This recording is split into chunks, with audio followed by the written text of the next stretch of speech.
Yes please. ఆలోచించుకోవాలా? ఏం ఆలోచించుకోవాలి, నేనేం రాసుకొని రాలేదు. అక్కడ సో నేను జస్ట్ ఒక 3-4 డేస్ పార్ట్ ప్లే చేశానండి ఇందులో. చేసేటప్పుడు నేనేమనుకోవాలి, చేస్తా వెళ్ళిపోతా, వాళ్ళ సినిమా ఏదైతే అవుతుంది అనుకున్నా. తర్వాత ద పాజిటివ్ ఎనర్జీ ఈ సినిమాలో ఎంత ఉందంటే అసలు నన్ను లాగేసింది. అప్పటి నుంచి ఇప్పటి వరకు ఈ టీంతో నేనే ఏదో హీరోగా లాంచ్ అవుతున్నా అన్నట్టు ట్రావెల్ చేస్తున్నా. అసలు నాకు ఎంత చేసినా తక్కువే అనిపిస్తుంది. ఏది ఎఫర్ట్ లాగా పనిలాగా అనిపిస్తలేదు. ప్రమోషన్స్లో నిన్ననే వచ్చాం ప్రమోషనల్ టూర్ నుంచి.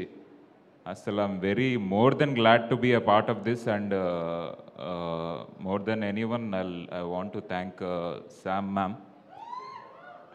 అసలు సమంత గారి warmth, love, it's too contagious. అదే ఈ సినిమాని ఈ స్టేజ్లో నిలబెట్టిందని I'm feeling. Thank you everyone who been a part of this. Thank you.